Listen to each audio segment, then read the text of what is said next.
तो नमस्ते दोस्तों, आप सब ने हमारी सीरीज़ देखी ही होगी और आपको पसंद ही आई होगी। तो आज हम ये सीरीज़ का और एक एपिसोड लेके आए हैं और ये डेडिकेटेड है टू महाराष्ट्र, क्योंकि आज महाराष्ट्र दिन है 1 मई, जो हम महाराष्ट्र दिवस के नाम से सेलिब्रेट करते हैं सभी मराठी बांधव। तो सबसे पहिले आप सभी को महाराष्ट्र दिन की बहुत बहुत शुभकामनाएं। मला सर्वांना महाराष्ट्र दिनाच्या खूप खूप शुभेच्छा। आणि आपण आजच्या व्हिडिओकडे वळूयात। सो हम आज का वीडियो स्टार्ट करते हैं। तो मैं आपके दिग्विजय सर को कुछ ऐसे सवाल पूछूंगी जो रिलेटेड टू मराठी संस्कृति है और महाराष्ट्र के रिलेटेड है। तो हम देखते हैं कि इनको कितना पता है और इससे आपको भी महाराष्ट्र की संस्कृति के बारे में और भी कुछ नई बातें पता चलेगी जो शायद पहले से आपको पता हो, लेकिन हम ट्राई करेंगे कि आपको कुछ नया पता चले और इनको भी कितना पता है देखते हैं ना, जैसे कि आप लोग दोस्तों जानते हो के बारे में। लास्ट के 2 सीरीज़ में ये बहुत बुरी हारी है, तो हो सकता है कि ये कुछ सवाल पूछेगी मुझसे जो थोड़े मुश्किल हो हो सकता, और मैं भी इनका दिल रखने के लिए थोड़े से गलत जवाब भी दे दूंगा। अच्छा, ऐसा कोई इशू नहीं। जब किसी को कुछ आता नहीं हो ना तो यही सब बोलते हैं। तो हम देखते हैं कि इनको कितना पता है। तो जैसे कि आज महाराष्ट्र दिन है, आप मुझे बताइए कि महाराष्ट्र दिन की शुरुआत कब से हुई और कब से हम महाराष्ट्र दिन मनाने लगे। 1 मई। साल पूछा है मैंने। साल वो बाद में पूछा, सवाल एक ही था, एक सवाल पे एक ही जवाब। 1 मई। देखो, जब सवाल का जवाब ना आता हो तो यही हालत होती है। ऑडियंस भी देगी जवाब, क्योंकि एक टाइम पे एक सवाल, 1 में एक आंसर आ गया, बाद में दूसरा। मैंने पूछा कब से शुरुआत हुई, तो में। वो साल बताना चाहिए आपको, ना कि दिन। तो पूरा वो सवाल तो भी पूरी पूरा दुनिया होना को चाहिए। पता है ना, 1 मई महाराष्ट्र। सवाल पूरा होना चाहिए ना। तो कौन से गलत तो साल नहीं। से शुरुआत हुई? तो जो भी हो वो, बट 1 में। दूसरा सवाल है आपको, कौन से साल से शुरुआत हुई महाराष्ट्र दिन? 1950 होगा मे बी। गलत जवाब। महाराष्ट्र दिन की शुरुआत 1960 से हुई। 1 मई 1960 को। हाँ, वो 5-6 महाराष्ट्र कुछ नहीं, महाराष्ट्र मुंबई हमने संयुक्त महाराष्ट्र में लाया और इस दिन को हम महाराष्ट्र दिन के नाम से जानने लगे और हम सेलिब्रेट करते हैं। और एक आपसे मेरा अगला रट सवाल। लिया शायद। हाँ, वरना इतना याद कर करके कौन देता है जवाब? Come on. मुझे पता था। हाँ, और एक सवाल कि आज के दिन और एक दिवस हम मनाते हैं। गुजरात डे, कामगार दिन, लेबर्स डे। और बोलो। कामगार डे कौन सा होता है वो? मतलब नेशनल होता है या इंटरनेशनल? इंटरनेशनल। नेशनल। गलत। इंटरनेशनल, वही बोला। सही। करेक्ट, इंटरनेशनल बोला ही तो था वैसे। ठीक है,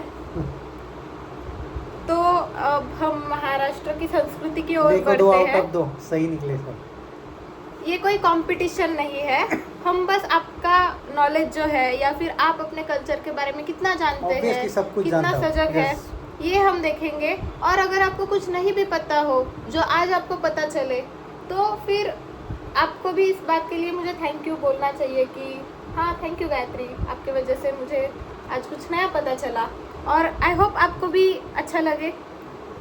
स्टार्ट। तो मराठी लोगों का नया साल कब शुरू होता है? गुड़ी पाड़वा। राइट। तो महाराष्ट्र में जो कैलेंडर होता है, मराठी कैलेंडर, वो चैत्र, वैशाख, ज्येष्ठ, आषाढ़ ऐसे मंथ्स होते हैं उसमें। और ये चैत्र ये पहला महीना होता है मराठी कैलेंडर का। ये बता रही हो या मैं confirm बता कर रही हूँ हो? उनको। आपको हाँ। आता है, मुझे पता है। ओके, हाँ, मैं ऑडियंस हाँ। को बता रही हूँ ना। ओह, हाँ। तो ये चैत्र महीने का पहला दिन हम सभी मराठी लोग गुड़ी पाड़वा के नाम से सेलिब्रेट करते हैं। उसी दिन धुरंधर 2 रिलीज हुई थी इस साल। हाँ। तो महाराष्ट्र की राजधानी कौन सी है? महाराष्ट्र, मुंबई। राइट। और मुंबई और एक राजधानी है हमारी भारत की ना। इकोनॉमिकल, आर्थिक राजधानी बोलते हैं। Yes, capital. अरे क्या खैर आ गया। और महाराष्ट्र की पुरानी राजधानी कौन सी थी? पुणे। गलत जवाब। वैसे आप बताओ महाराष्ट्र। नासिक। गलत जवाब। तीसरा चांस, बोल लो।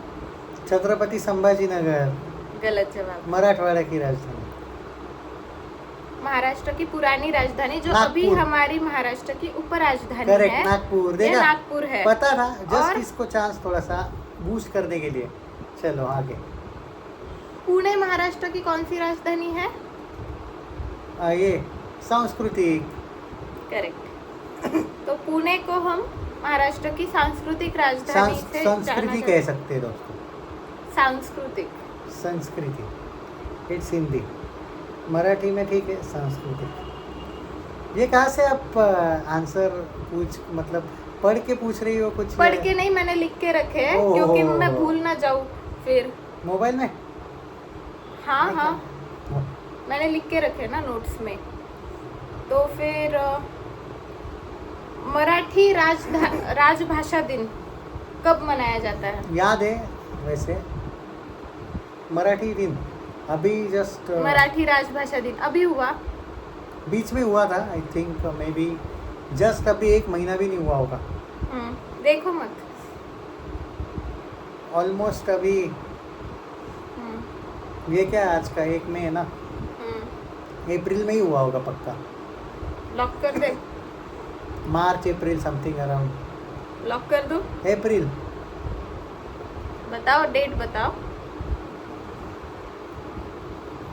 6-7 होगी। गलत।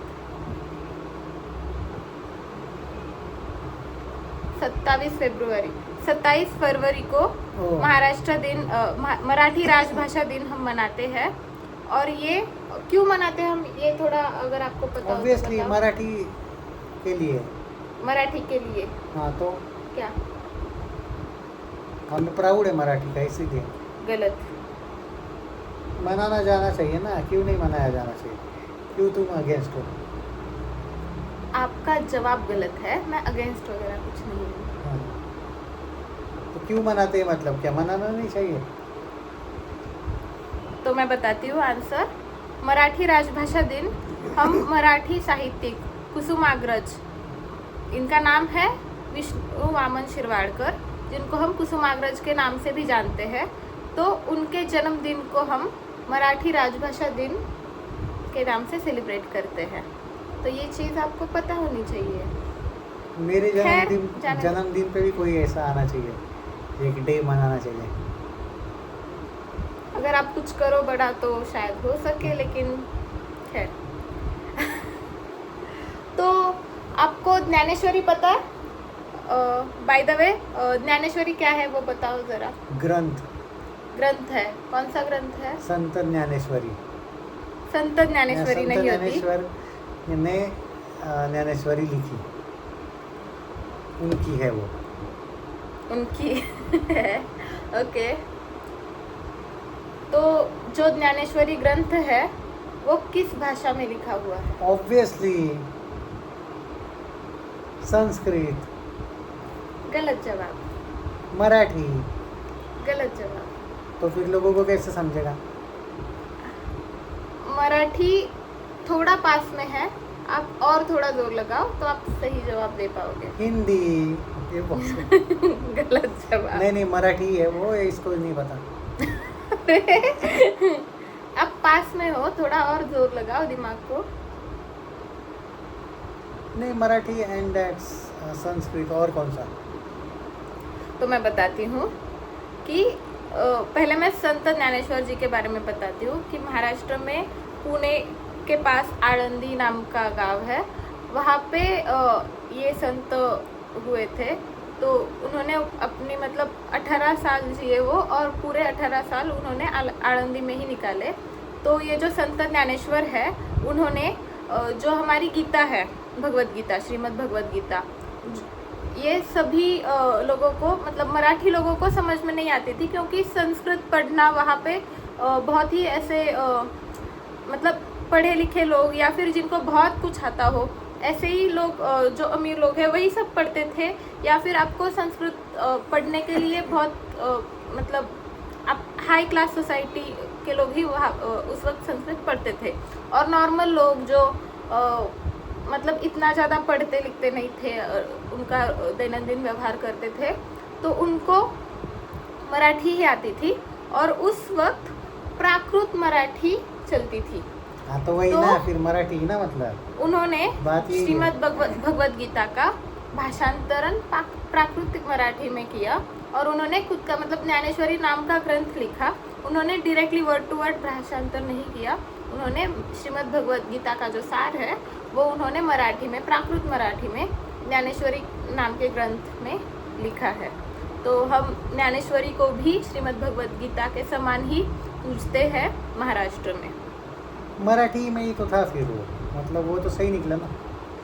प्राकृत मराठी, प्राकृत हिंदी थोड़ी था वो, मराठी ही ना था ना, तो मैं सही। प्राकृत मराठी इनको आती भी नहीं होगी, क्योंकि वो पुराने जमाने की मराठी थी, उसके बाद मराठी भाषा प्रचलित बट हुई। मराठी और वर्ड आया ना उसमें। ठीक है, सही जवाब था यार। सही जवाब। ठीक है, आपको कुछ पूछना है वैसे?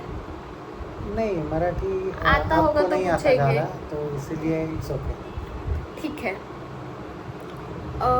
तो आप कोई भी ऐसे 5 डिशेस बताओ खाने की, जो पूरन मराठी पोळी। डिशेस जो आपको पसंद हो, पुरणपोळी, या फिर कोई भी मतलब ऐसे बता दो 5 डिशेस मराठी डिशेस। पुरणपोळी, हाँ, गुड़ पोळी, ओके। अब ये सारी अपना, पोळी के नाम लेंगे।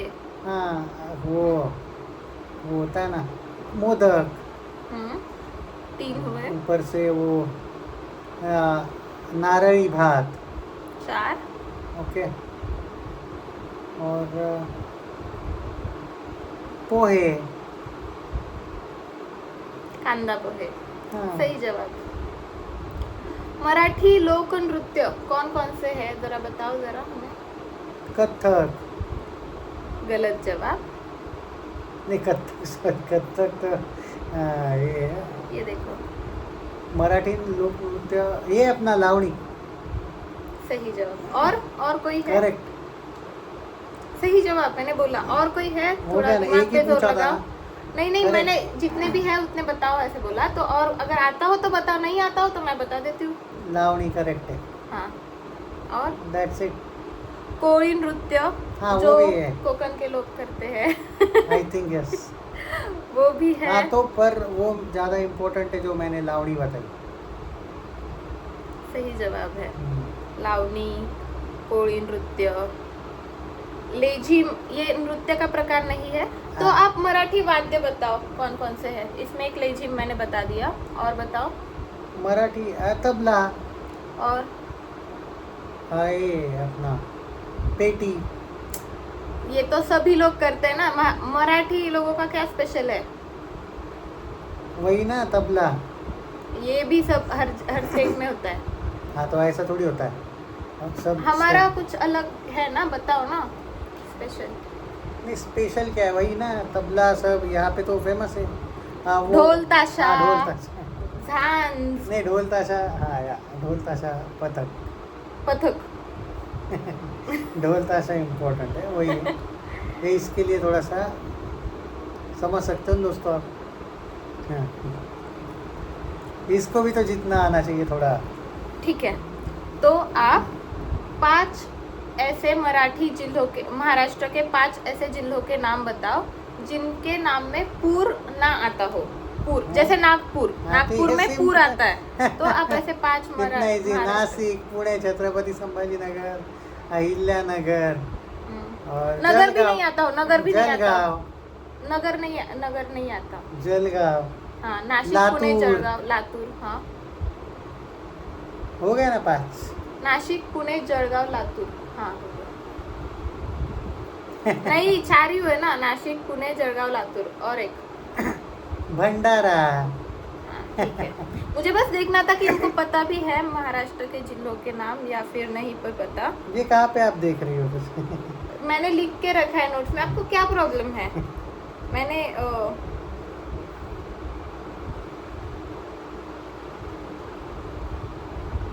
अच्छा, आपको अभी मैंने इजी सवाल पूछ लिए, अभी थोड़ा डिफिकल्ट। महाराष्ट्र का राज्य प्राणी कौन सा है? हाँ? हाँ, क्या क्या है? महाराष्ट्राचा राज्य प्राणी कोणता नहीं नहीं, ऐसा कोई एनिमल नहीं है भाई, है? वो अभी कहीं से पढ़ा होगा इसने, ऐसा कुछ नहीं पढ़ा नहीं है, बुक्स में था, हमारे स्कूल के बुक्स में। सभी इसमें एक ही है, ये पूरा नेशनल का जो एनिमल है टाइगर, वही वो इंडिया का नेशनल टाइगर। एनिमल है। महाराष्ट्र का राज्य प्राणी भी है। मैं महाराष्ट्र गुजरात ऐसे नहीं करता है, इंडियन फर्स्ट। अब बताओ, अगर पता हो तो टाइगर, बताओ, हमारा वरना टाइगर नहीं है। पता, नहीं पता ऐसा भारत बोल दो। पहले, हम्म। सो टाइगर।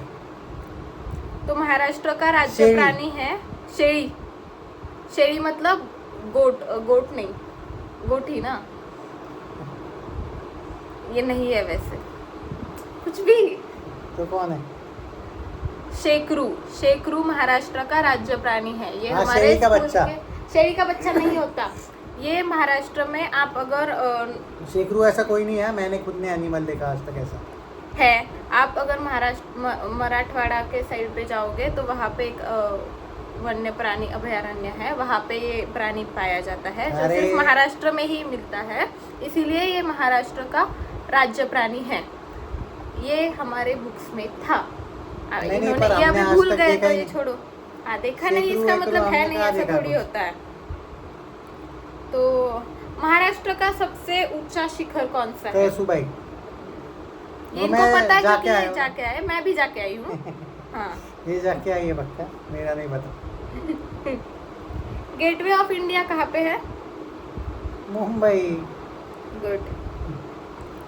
तो अभी हम थोड़ा कल्चरल रिलेटेड पूछते हैं, क्योंकि महाराष्ट्र मतलब महाराष्ट्र में जो कल्चर है वही ये सब का मतलब ऐसे लाइफ है। तो महाराष्ट्र में सभी लोग जो भी वारकरी संप्रदाय है, जो विठ्ठल भगवान की श्रद्धा रखते हैं उनमें, तो वो पंढरपुर को जाते हैं। महाराष्ट्र में 2 महीने जाते हैं। जो मराठी मैंने आपको सबसे पहले सवाल में पूछा था कि महाराष्ट्र का पहला आषाढ़। दिन, तो वो पंढरपुर की यात्रा, मराठी में वारी बोलते हैं, तो पंढरपुर की वारी कौन से 2 महीने में होती है? आषाढ़। और उससे पहला वाला क्या नाम क्या? वैसे पहला वाला ज्येष्ठ। ये गलत है आंसर, और ज्येष्ठ भी गलत आंसर नहीं है। नहीं, हाँ, आषाढ़ श्रावण। गलत, आषाढ़ अधिक। गलत। आषाढ अधिक श्रावण। महिना 3 वर्षांतून एकदा येतो। आषाढ़ श्रावण करेक्ट है। ये तो इनका नॉलेज चैत्र। है। चैत्र, वाव। नहीं, चैत्र तो अभी हुई वैशाख क्या ज्येष्ठ, पंढरपुर की आषाढ़ वारी? श्रावण। हाँ, ओके, श्रावण, तो आषाढ़ भाद्रपद, श्रावण कार्तिक, यस, मार्गशीर्ष 2 महीने काय? में होगा ना, तो आषाढ़ श्रावण गलत। एक से के साथ एक ही आएगा ना। एक साथ नहीं होता, 2 बार होती नहीं है नहीं, वारी। एक ही बार होती है, एक साल में 2 बार होती है एक ही वारी। बार मोस्टली होती है वो, एक ही बार होती पता है, नहीं है कुछ। एक ही बार होती है, एक ही बार सीएम वो ये करते हैं आरती, तो एक ही बार होती है। इनको पता नहीं बेचारी को, ठीक है। एक ही बार नहीं होती, आषाढ़ी 2 बार एकादशी होती एक ही है। बार 2 आती है। बार वो होता है, सीएम वहाँ जाके 2 बार करते नहीं हैं। नहीं, ठीक है। तो 2 महीने में होती है आषाढ़ और कार्तिक। नहीं, पर वहाँ पे ये नहीं, ये आषाढ़ में ही आषाढ़ mostly महीने है। में सभी वारकरी, जो मैंने पहले नाम लिया संत ज्ञानेश्वर का, तो और एक दूसरे कौन से जगह से निकलती है वारी, बताओ? कौन सा? वारी कहाँ से निकलती है पंढरपुर को जाने के लिए? वो तो क्या पुणे में भी निकलती है, और पुणे ही। तो मैं बता दूं, जितने भी संत है वो सब पंढरपुर की वारी को जाते हैं। तो नासिक से भी, संत, त्र्यंबकेश्वर से भी निकलती है। हाँ, तो जहाँ पे भी मतलब कुछ लोग हैं, संत है और उनके अनुयायी है, वो सब पंढरपुर के विठ्ठल भगवान में श्रद्धा रख के पंढरपुर को जाते हैं। ये तो वो आषाढ़ महीने में जाते हैं, और कार्तिक महीने में फिर से मतलब वैसे आते हैं, और फिर से कार्तिक महीने में भी वो यात्रा होती है। तो कार्तिक महीने में लाते हैं वहाँ से, पंढरपुर से ज्ञानेश्वर माउली। तो ये मेन जो बड़ी 2 I don't वारी agree. होती है, एक निकलती है आळंदी से, जहाँ जो मैंने बताया। संत ज्ञानेश्वर वहाँ पे रहे हैं, और एक संत हुए महाराष्ट्र में, संत तुकाराम, ये देहू में रहे थे। तो देहू से एक वारी निकलती है। तो ये 2 सबसे बड़ी पालकी निकलती है। और बाकी भी पालकी होती है, जैसे शेगांव से भी आती है, और फिर जो अलग अलग संत है, जैसे मंगलवेढ़ा के वो संत दामाजी पंत, वहाँ से भी पालकी निकलती है। और बहुत सारे हो गए संत बहिनाबाई वगैरह। तो महाराष्ट्र के हर ज़िले में, हर जहाँ जहाँ पे भी संत हुए हैं, वहाँ पे वो संत और उनके अनुयायी ये वारी में पंढरपुर एकदम के सही निकला, मतलब मैं विठल भगवान के दर्शन के लिए आते हैं। आपको कुछ पूछना है सवाल? नहीं, मैं तो सारे टेस्ट जीत ही गया, तो इसमें क्या। महाराष्ट्र में सबसे ज़्यादा पसंद या फिर महाराष्ट्र की स्पेशल साड़ी कौन सी है? पैठणी। और ये क्यों मतलब फेमस है, ऐसे बता सकते हो? क्योंकि लेडीज़ का ड्रामा ही ज़्यादा होता है, बस कि महंगी साड़ी पहननी है, पहना दी, हस्बैंड को लूट लिया, तो बस वही एक, बाकी क्या। गलत जवाब। पैठणी जो होती है ये प्योर महंगी होती सिल्क है। से बनाई जाती है, और ये इसलिए महंगी होती है क्योंकि ये हैंडलूम जो होता है वहाँ से बन के आती है। तो जो पैठणी के कारागिर है वो खुद ये सिल्क के थ्रेड से पैठणी बनाते हैं, और उसके ऊपर प्रॉपर जरी होती है। ये जो जरी होती है वो भी वो हाथ से बनाते हैं। और पैठणी की स्पेशलिटी ये है कि उसके पदर, मतलब साड़ी का जो पदर होता है, पदर यानी जो लेफ्ट साइड में हम लेते हैं साड़ी का पल्लू, हिंदी में पल्लू बोलते हैं, तो उस पे मोर का चित्र होता है। ये मोर का चित्र भी वो कारागिर हाथ से बनाते हैं। तो हाथ से बनाते हैं तो वो बहुत सारी डिज़ाइंस, ऐसे अलग अलग सुंदर सुंदर डिज़ाइंस बनाते हैं। तो जितनी अच्छी डिज़ाइन उतना वो कारागिरी का खर्चा ज़्यादा। हाँ, उनकी तो मेहनत वही है, ना। तो मेहनत के पैसे हैं, इसलिए वो महंगी होती है। गुड, ठीक है, वेरी गुड। तो ये रहा आज का आपका आज दोस्तों आपने प्लीज। देखा होगा कि जिस तरीके से मैंने सारे सवालों के जवाब दे दिए, 1-2 नहीं दिए, इनका अलग था, ये 1-2 देती थी। तो I think this is the much better question answer. मुझे ऐसे लगता है कि हमें इसको एज अ क्विज ना ट्रीट करके हम एक ऐसे डिस्कशन सेशन भी कह सकते हैं, क्योंकि आज हमने महाराष्ट्र के बारे में, महाराष्ट्र की संस्कृति के बारे में आपने, अगर आप महाराष्ट्र से नहीं हो तो आपने बहुत कुछ जाना होगा। तो आपको कैसे लगा ये वीडियो? और आज महाराष्ट्र दिन है, हम सेलिब्रेट करते हैं, तो ये हमारा हमारे जो हमारी मायभूमि है महाराष्ट्र, उसके प्रति कृतज्ञता फील करने का ये आज का दिन है। तो मैं तो बहुत खुद को लकी मानती हूँ कि मैं महाराष्ट्र जैसे राज्य में मैंने जन्म लिया, जहाँ पे बहुत सारे संत हुए हैं, और छत्रपति शिवाजी महाराज जैसे हमारे वीर हुए हैं या इस भूमि में, उनकी माता जीजा माता, इनके आदर्श है हमें। और इनके या फिर हमारे जो लेखक हैं बहुत सारे, पुणे में पु ल देशपांडे हो, कुसुमाग्रज हो, इन सारे साहित्यों के वजह से हमारे ऊपर जो हमारे संस्कार हुए हैं वो बहुत ही गहरे हैं, और इसकी जो वैल्यू है ये बहुत ही मतलब उच्चतम संस्कार हम इनको कह सकते हैं। तो I feel lucky to be born in Maharashtra. इसीलिए हम ये महाराष्ट्र दिन बहुत ही स्पेशल इसको ट्रीट करते हैं। तो आपको कैसा लगा ये वीडियो? आपको अच्छा लगा तो आप हमें कमेंट्स में ज़रूर बता सकते हो, और आपको ऐसे ही हमारे ये सीरीज़ में इंटरेस्ट आ रहा हो तो आप ये सारे हमारे वीडियोस शेयर कर दो, और हमारे वीडियोस को लाइक कर दो, सब्सक्राइब कर दो ये चैनल को, और ये सीरीज़ देखने के लिए ये चैनल पे बने रहना। Thank you. जय महाराष्ट्र। जय महाराष्ट्र।